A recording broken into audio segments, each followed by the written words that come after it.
Hola, hola, ¿qué tal estáis? Bienvenidos y bienvenidas una vez más a mi canal. Yo soy Iris y hoy os traigo el vídeo de mis mejores lecturas del 2022.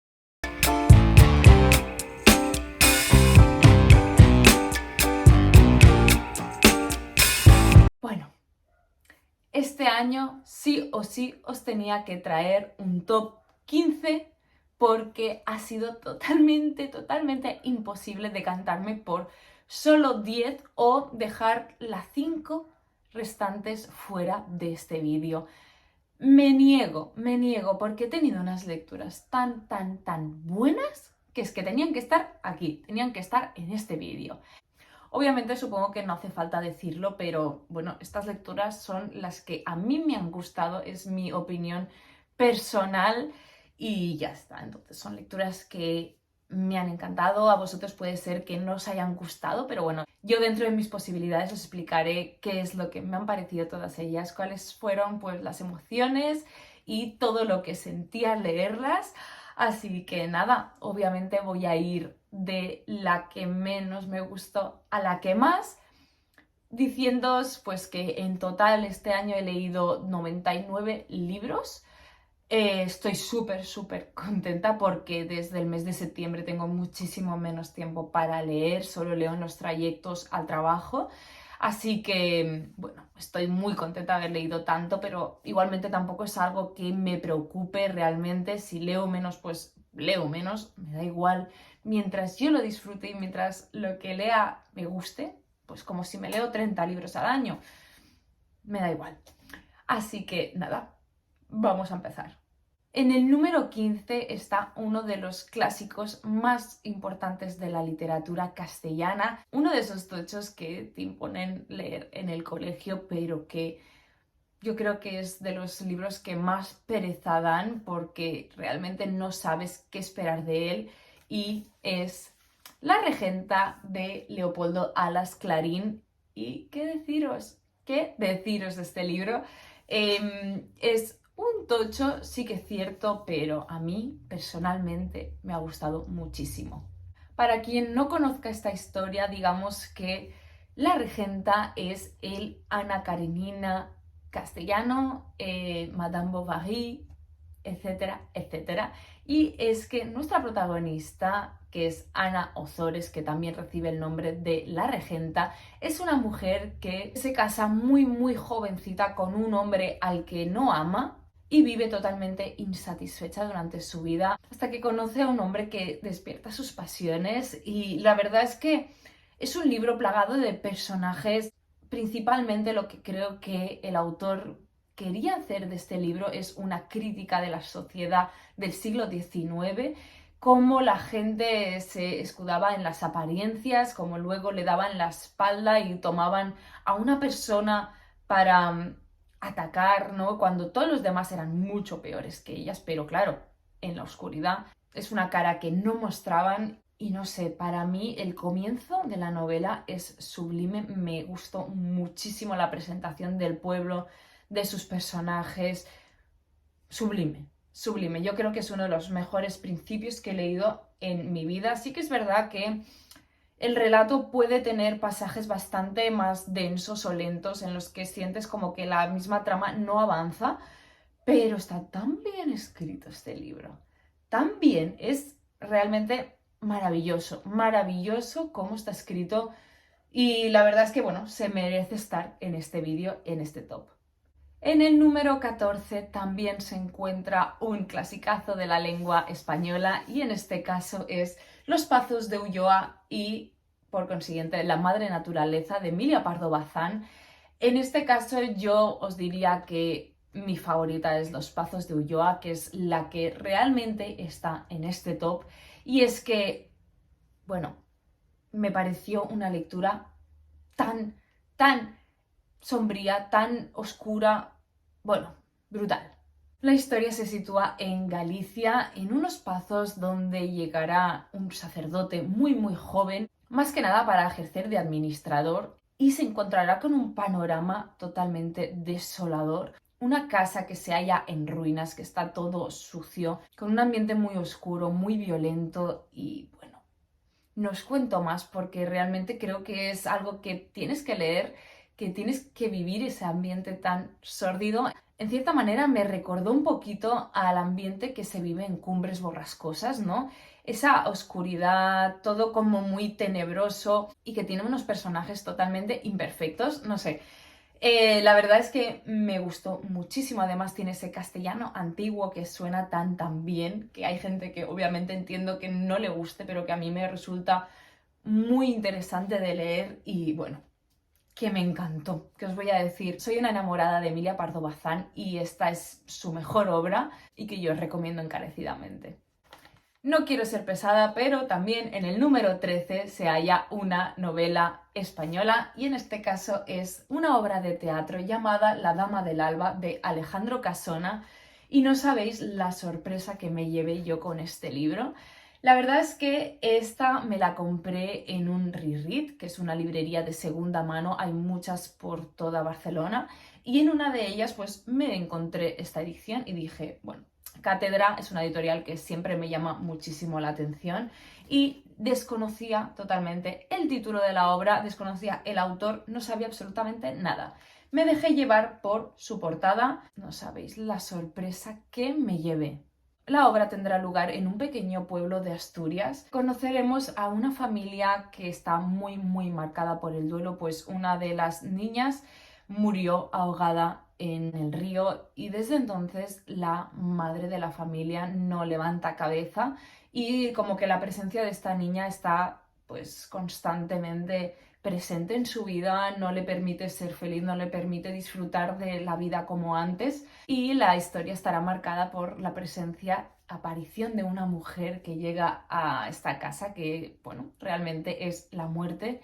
Y bueno, la historia es excepcional, me gustó muchísimo, me sorprendió, el final me pareció brillante, es una de esas historias que se leen muy rápido. De los puntos fuertes que tienes, que también nos cuenta un poquito, tiene ese toque, ¿no?, de la mitología y leyendas de Asturias que desconocía. Y en sí el ambiente de la novela es mágico, o sea, me pareció sublime. De verdad que fue una auténtica sorpresa y sí, os lo recomiendo mucho. Vamos allá con el puesto número 12 y en este caso nos alejamos un poquito de la literatura castellana para darle paso a la literatura japonesa y en este caso os tengo que hablar de Confesiones de una máscara de Yukio Mishima. Mishima es uno de mis autores favoritos japoneses que hay que leer, que yo por lo menos disfruto muchísimo y esta de momento es mi obra favorita del autor con la que realmente he caído a sus pies. Esta historia nos presenta un personaje que conoceremos desde su más tierna infancia hasta la edad de unos 20 años, ¿no?, el comienzo de la madurez, y es un personaje bastante controvertido porque nos muestra realmente pues todos sus sentimientos, todo lo que va él sintiendo, cómo van floreciendo dentro de él unas inquietudes, un despertar sexual y a la vez cómo va creciendo un gran temor de mostrarse realmente cómo es a los demás. La cuestión es que el personaje de este libro se crea una máscara ante la sociedad, convirtiendo su vida en una especie de representación en la que él no se siente identificado, incluso llegando a tener relaciones con otro tipo de personas que no son las que él quiere tener. Y está narrado de tal forma que de verdad a mí me pareció un shock de realidad muy fuerte. Y obviamente también conocer la vida real, ¿no?, del autor hace que encuentres las semejanzas con su propia vida y que realmente quizá todos estos pensamientos se hayan cruzado por su mente. Bueno, me pareció sublime, disfruté de cada una de las frases de este libro. Me pareció un libro súper duro, muy necesario de leer y a pesar de la polémica que pudo causar, de verdad que yo os lo recomiendo. Si te quieres adentrar en la literatura japonesa del siglo XX, yo creo que esta es una de las mejores opciones. En el puesto número 11 se encuentra Penas del joven Werther, no sé si se pronuncia así, de Johann Wolfgang Goethe. Bueno, esta es una novela muy cortita, epistolar, que data de 1774, o sea, fue escrita hace tropecientos mil años y no sabéis lo actual que resulta el tema dominante de la novela. Nos encontramos ante unas cartas de un joven que es la típica persona que se deja llevar por sus sentimientos, por sus impulsos, que es jovial, que está decidido a vivir la vida y que, bueno, cae perdidamente enamorado de una mujer que ya está comprometida con otro hombre. Entonces, la cuestión es que aún así él continúa con ella, quiere pues mantener una relación, aunque sea de amistad con ella, y entonces a través de las cartas que él dirige a uno de sus amigos conoceremos pues sus sentimientos, sus emociones y cómo pasa pues de la felicidad absoluta cuando está con esta mujer a la negación, la desesperación, la tristeza tremenda, ¿no? Al conocer pues que ella se va a casar, etcétera, etcétera, no sé. Es un libro también que causó muchísima polémica en su época, más que nada por su final, que no os voy a revelar porque me parece un gran spoiler. Y sé que hay mucha gente que lo dice abiertamente, pero bueno, yo no soy así, yo no sabía ese final, así que os dejo esa posibilidad, ¿no? De descubrir el final, de dejaros sorprender por él y de verdad que a mí este libro me emocionó muchísimo. Hay muchísima gente también que dice que es un libro muy anticuado. Sí que es verdad que el romanticismo ese pasional, la tragedia y todo esto está bastante como que la gente ya ha pasado página, ¿no? De este tipo de relaciones, pero ¿qué queréis que os diga? A mí leer este tipo de novelas me encanta, me encanta. Así que nada, hay que leerlo, hay que leerlo. Estamos ya entrando en el top 10 de mis mejores lecturas de este año y en el puesto número 10 se encuentra una novela francesa que data de 1405. Se trata de La ciudad de las damas de Christine de Pizan. Oficialmente se puede decir que esta es la primera novela de literatura francesa escrita por una autora y también es la primera novela feminista. La ciudad de las damas es una especie de contraataque, de defensa ante un montón de libros y textos misóginos que se escribían en la época y que la autora estaba bastante harta de todo esto, de que se tratara así a las mujeres, y entonces escribió este libro donde poco a poco se va desmenuzando la historia de muchísimas mujeres. Tenemos un montón de preguntas en las que hallaremos respuesta, contraargumentos de, por ejemplo, me invento ahora mismo un ejemplo, ¿por qué las mujeres son más traicioneras que los hombres? Por ejemplo, una de las cuestiones que se decían en la época. Y poco a poco, pues la autora nos va presentando a diferentes mujeres que no fueron traicioneras, ¿no? Entonces se cuestionan diferentes cosas en las que poco a poco tendremos ejemplos de mujeres que han formado parte de la historia y que yo por lo menos desconocía, tanto reinas como las amazonas, etcétera, etcétera, etcétera. De verdad que este libro me pareció sublime, tan bien escrito, tan en la actualidad, tan mordaz, tan representativo del feminismo, que de verdad que os lo recomiendo encarecidamente si queréis leer sobre el feminismo, si queréis adentraros en la literatura francesa, si os apetece leer un auténtico clasicazo. Madre mía, o sea, qué más clásico que un libro escrito en 1400 y que no os asuste el hecho de que haya sido escrito en esta época. Es un libro que os va a sorprender por la actualidad, porque lo podéis leer y pensar realmente que ha estado escrito ahora mismo. O sea, brutal, brutal. En el puesto número 9 se encuentra un autor revelación para mí este año. Y eso que solo he leído un libro suyo, pero tengo bastantes en mis estanterías esperando su turno. Y es Benito Pérez Galdós. Y el libro que he leído suyo es Marianela. Y menuda sorpresa, menuda sorpresa. Marianela es la historia de una chica joven que es pobre, que no tiene familia, que todo el mundo la trata con cierto rechazo y no la terminan de aceptar del todo, ¿no? Es como que los demás pasan por su lado, ¿no? Con altivez y la tratan con cierto desprecio, salvo una persona que es un joven del que cuida pues este ciego y ella le acompaña sus paseos diarios y forjan una relación de amistad y de cierta ternura que es muy, muy bonita, pero todo cambiará con una cosa que tampoco os voy a decir, porque también creo que es mejor que os lo toméis por sorpresa.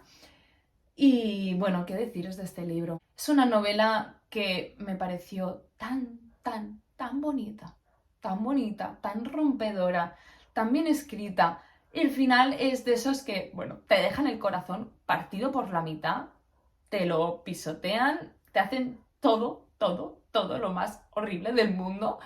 ¿Sufres? Sí, sufres mucho. Pero es que es tan bonito, pero es que es tan maravilloso. Además es cortito, o sea, brutal. Brutal. Sí, yo creo que en este vídeo me vais a decir, Iris, has repetido la palabra brutal 50 veces, pero es que de verdad me emociono. Son mis mejores lecturas de este año, o sea, todas me han parecido brutales.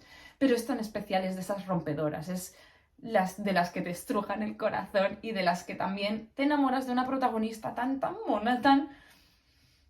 De verdad, o sea, no. O sea, pienso en este libro y es como, me pongo frenética. En el puesto número 8 volvemos a la literatura japonesa y en este caso a uno de los auténticos clasicazos de esta literatura, que es el libro de la almohada de Sei Shonagon. Es una escritora que vivió durante los años 900 y pico hasta 1000. No se sabe realmente en qué fechas concretamente se escribió este libro, pero más o menos data sobre esa época. ¿Y qué queréis que os diga? ¡Joya! Este es un libro que es una especie de batiburrillo. Digamos que es como una especie de diario, un compendio de la autora que iba escribiendo, pues todo lo que se le pasaba por la cabeza, ¿no? Desde una lista de las montañas más bonitas que conoce, como de unas historias, anécdotas que sucedían en la corte, pasando por poemas, pasando por descripciones de la naturaleza e incluso cotilleos, críticas, o sea, de verdad que Sei Shonagon es una auténtica diosa, reina, madre de todo, o sea, de verdad que me lo pasé en grande leyéndola. Disfruté muchísimo de su carácter, de su altivez, de absolutamente todo lo que nos cuenta en este libro. De verdad que me pareció increíble. Además, pues las partes estas en las que escribe sobre la naturaleza también son tan poéticas, son tan bellas y también nos hace partícipes pues de las tradiciones japonesas de la época, cosa que me parece alucinante. Esta edición de Satori es brutal, magistral, bellísima. Además es la edición completa de todos sus textos sin ningún tipo de censura, ni cortes, ni nada. Está todo en este libro. Creo que es un imprescindible, una de las autoras que sí o sí hay que leer y bueno, de verdad que el hype que hay alrededor de este libro es totalmente real, increíble. En el puesto número 7 creo que se encuentra el libro que más me ha golpeado el corazón y es que trata uno de los temas que quizá más me chocan a mí y es las relaciones maternofiliales, las complicadas y de verdad que nada se opone a La noche de Delphine de Vigan, me dejó catatónica. Estamos ante una novela biográfica, autobiográfica, y es que Delphine nos habla de su madre, de toda su familia realmente, a través de lo que ella sabía sobre ellos, pero también de los testimonios de su familia que le cuentan pues anécdotas, cosas de su pasado y así recrea pues toda la historia familiar alrededor de la figura de su madre. ¿Y qué queréis que os diga? Me rompió en pedazos. Me pareció increíble. Es un homenaje que hace ella a su madre, que por cierto no os lo he dicho. Lo hace porque, y esto no es spoiler, su madre ha muerto, se ha suicidado y ella realmente pues quiere llegar a entender el por qué, ¿no? Y entonces por eso indaga en la vida de su madre, en esta figura que ella tiene, que tanto le ha hecho sufrir y que a la vez tanto le ha dado en la vida y es brutal. Es uno de esos libros que te tocan, que te destrozan también el alma, que Es tan crudo, tan real, tan descorazonador, tan fuerte, pero a la vez es que tiene tantas cosas que son, bueno, me parecía increíble, increíble, de verdad. Es una de esas novelas contemporáneas que realmente yo creo que van a pasar a la historia, más que nada por la crudeza del relato, lo bien escrito que está. No es un libro bello, pero es tan evocador, tan emocionante, tan duro, porque sí, sí, es muy duro. Realmente hay que ir preparada, ¿no? Ante una novela de tal dureza, pero me encantó. O sea, es alucinante. Vamos con el puesto número 6 con una lectura clásica, en este caso en la literatura inglesa, y es Grandes Esperanzas de Charles Dickens. Sí, por fin, en este 2022 me he leído Grandes Esperanzas. O sea, no sabéis el tiempo que llevaba yo detrás de este libro diciendo, tengo que leerlo, tengo que leerlo. De Dickens solo había leído el compendio este de sus cuentos de Navidad y la verdad es que me gustó muchísimo, en especial, obviamente, Canción de Navidad, pero no había leído Grandes Esperanzas. Por supuesto, quizá porque era bastante tocho, pero es que este año he leído tochazos, pero un montón de tochazos, o sea, estoy súper feliz de la vida. Y bueno, Grandes Esperanzas nos cuenta la historia de Pip, que es un joven huérfano que vive con su hermana y con el marido de esta en la absoluta pobreza. Y un buen día resulta que alguien lo convierte en un caballero porque le ofrecen una suma de dinero mensual. Lo conocemos desde que es pequeñito y veremos pues eso, cómo va evolucionando. Y bueno, en este libro realmente tenemos unos personajazos ¡buah! Sublimes. Hay algunas escenas que son tan fuertes, tan visualmente que se te quedan aquí. Por lo menos yo tengo una en mi mente que se me va a quedar siempre, siempre grabada y es cuando él llega a casa de... no me acuerdo cómo se llamaba esta señora. Una señora que aparece en este libro que, bueno, es que tampoco os quiero contar. Tampoco os lo quiero contar. Es que es un libro que hay que leer, que tenéis que visualizar en vuestra mente esa descripción tan lúgubre, tan siniestra. Es un libro espectacular, de principio a fin. Engancha, engancha, cosa mala este libro. O sea, no sé, es otro libro que también tiene fama de ser bastante denso, cosa que os digo, no tiene nada de denso. Tanto su primera parte como la segunda, sí que es verdad que la primera suele triunfar mucho y realmente la primera es como que es muy atractiva, ¿no? Pero la segunda también me gustó un montón. O sea, no carece de valor, tiene una trama muy rica, el ritmo es muy constante y por lo menos a mí me pareció increíble. También tiene un comienzo muy bueno, unas escenas muy góticas. ¿Qué queréis que os diga? Impresionante, impresionante este libro. O sea, tengo mil ganas de seguir leyendo y descubriendo a Dickens porque esto es que otra joya. Bueno, hemos llegado al top 5. ¡Emoción! Máxima emoción. Vamos allá con el puesto número 5 en el que se encuentra El Conde de Montecristo de Alexandre Dumas. ¡Emoción! Bueno, ya veis, esto sí que es un señor tocho. Estos son 2 volúmenes que creo que en total eran 1000, os lo voy a decir, 1500 páginas. 1500 páginas llenas de aventuras, de salseo, de máximo entretenimiento. Este libro posiblemente, ya lo he dicho en varias ocasiones, pero creo que es el libro del siglo XIX que me ha entretenido más. O sea, creo que es un no parar. Es un no parar este libro. O sea, desde el comienzo hasta el final tanto por la angustia que vives con el comienzo hasta cómo se va desarrollando las aventuras a partir de la segunda parte, entre comillas, digamos, de la historia, es como, ¡buah! Increíble. Quizá ya conozcáis la historia, pero bueno, os la explico brevemente. Y es que nuestro protagonista, Edmond Dantes, es un joven muy prometedor al que van a hacer capitán dentro de poco, que se va a casar con una joven a la que ama y que toda la vida, digamos, pues que le sonríe, ¿no?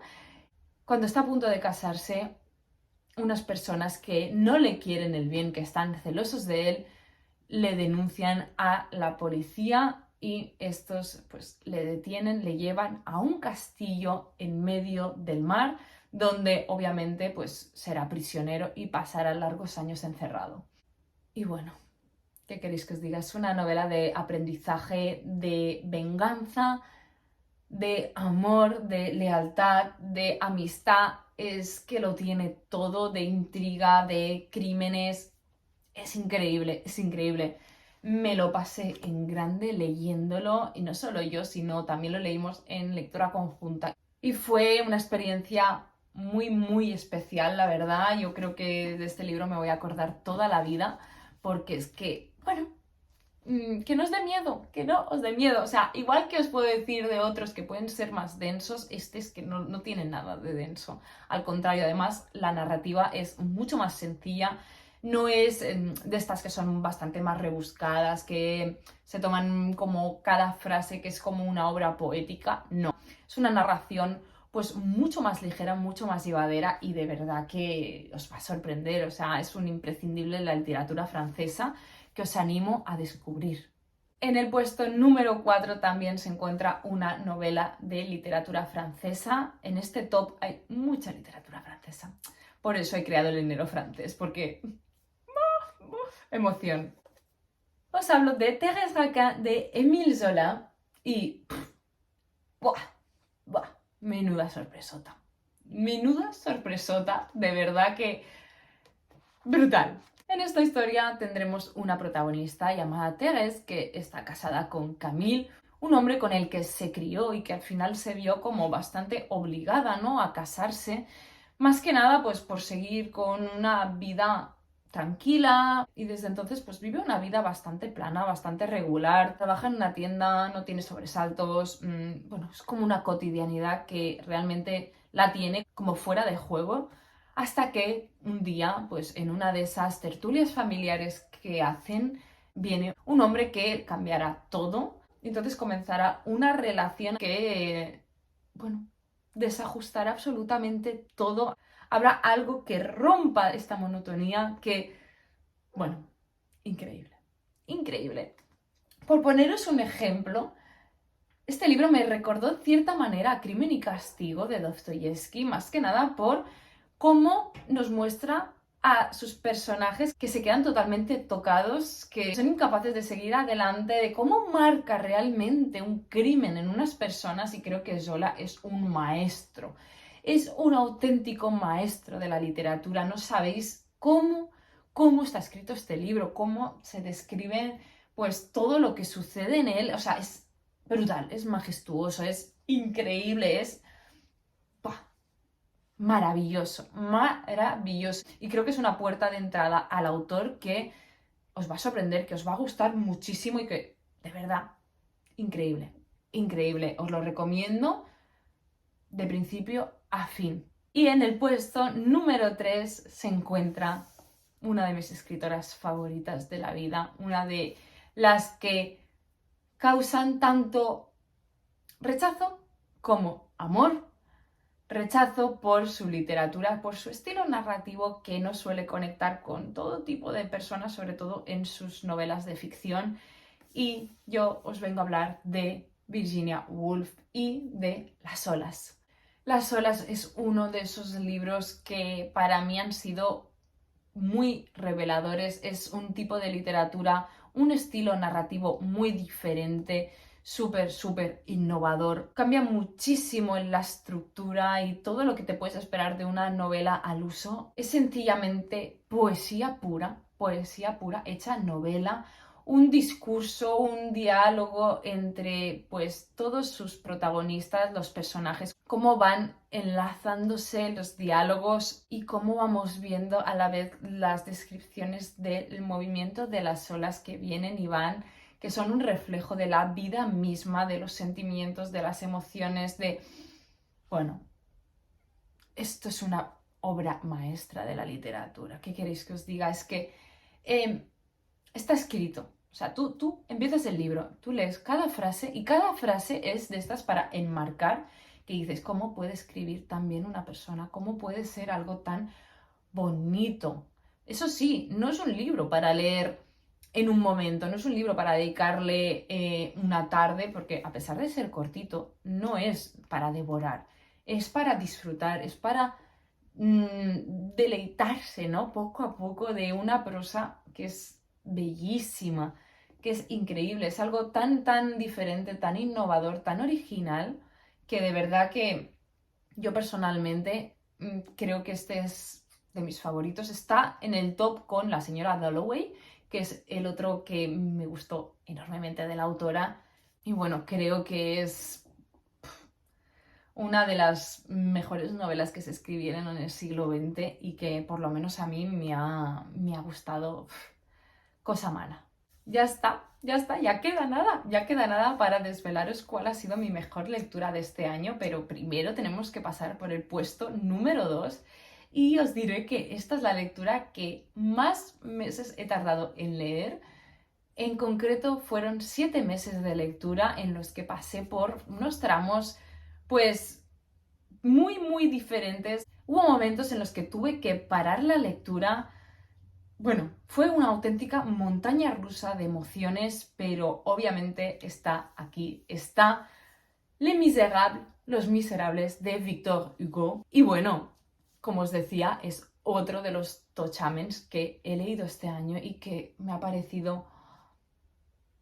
Bueno, no sabéis la de emociones que he vivido con este libro, o sea, eh, cuando lo terminé me sentí totalmente huérfana, necesitaba más de Jean Valjean, necesitaba más de estos personajes que, a pesar de que hay algunos que no me han gustado nada, hay otros que es que de verdad que se te quedan aquí, bueno, que enamoran totalmente y hay tanto en este libro, es que pasa la vida, es el sufrimiento, es la representación de la gente pobre, de la gente desdichada, de la gente que es juzgada injustamente.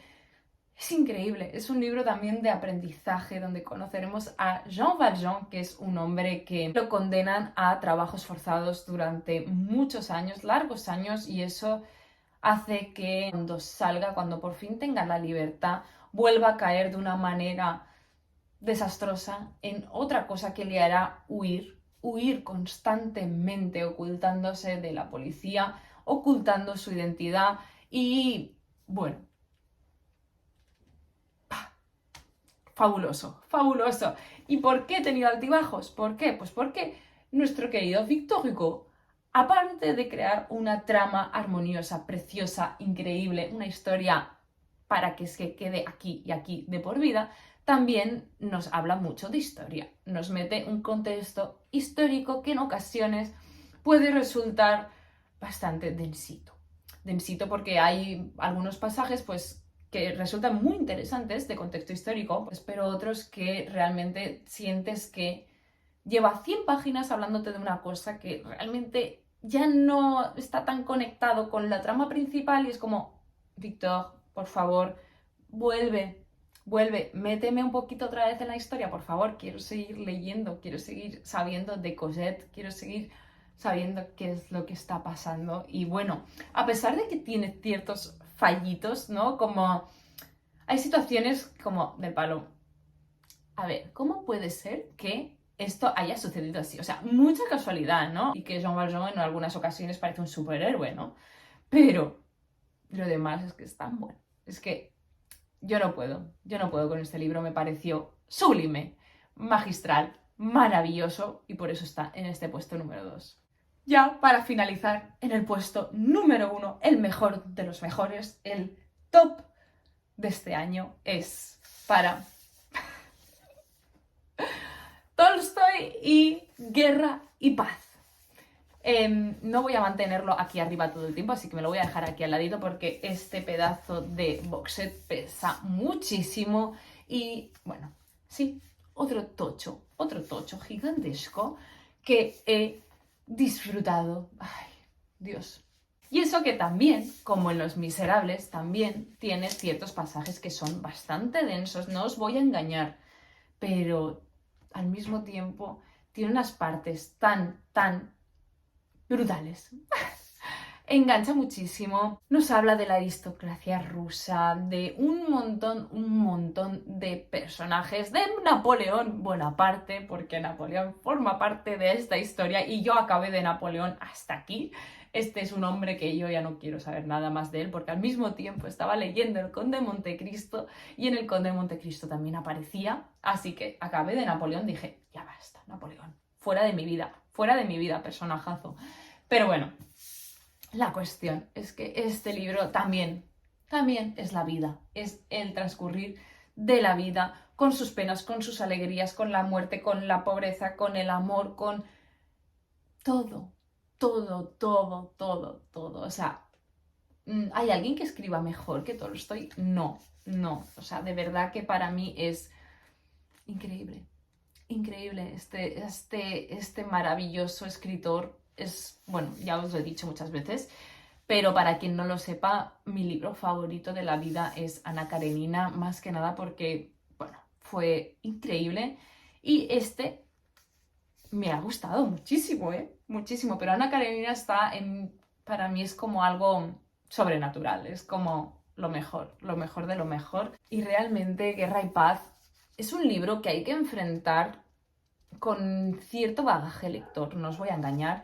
No, no es un libro que yo recomiende a todo el mundo, ¿no? Como puerta de entrada al autor, en absoluto, porque lo dicho, tiene pasajes bastante densos. Puede ser que te obstaculicen un poquito la lectura, ¿no? Pero si tú ya tienes cierto bagaje lector, has leído muchísimos clásicos, sobre todo eso, de literatura rusa, y no te importa que en cierta manera pues haya un ritmo quizá más lento en algunos momentos, es un libro que vas a disfrutar totalmente. O sea, es otro viaje, es un viaje. O sea, mis viajes de este año han sido principalmente con los tochos, ¿no? El hecho de que un libro te acompañe durante tantos meses lo hace tan especial y por eso muchas veces no entiendo a la gente que dice, no, yo tochos no quiero leer porque me dan miedo, porque tal, y digo, si es que al final es los libros que más tiempo te van a acompañar y que de cierta manera eso cala muy profundamente y más si es una historia tan buena como esta. Así que, bueno, además os quiero hablar de la maravillosa traducción, del espectacular trabajo que ha realizado Alba en este libro. De verdad que es sublime, es más, la traducción creo que ha ganado el premio a la mejor traducción del año.